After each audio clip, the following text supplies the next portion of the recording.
Hi, it's Steve.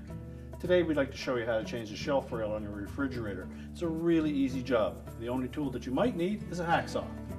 Let me show you how we do it. Now to do this repair, we'll start by opening the refrigerator door, and then we're going to remove any items that may be on the shelf where we're going to replace the shelf rail.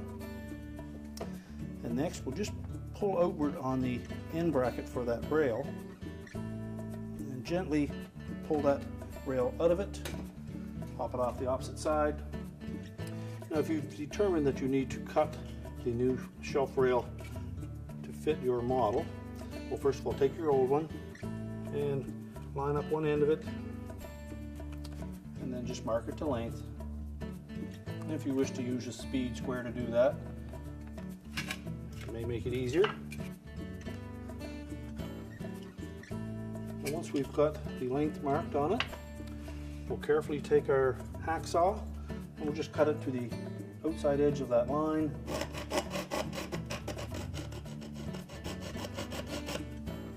And once we've cut pretty well all the way through that, you usually just break it off and always bend it away from the finished edge, and that gives you a little better chance to have a smoother surface to work with.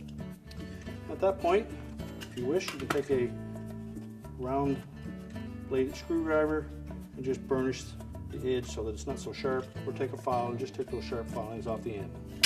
Once we've done that, we can go ahead and put it back in the refrigerator. Next, we'll just reinstall that new shelf rail. Start by fitting one end into your end bracket. Make sure it's fully inserted. And then with just enough pressure to spread them apart, pop in the opposite side. We're ready to load the door back up. And our repair is complete.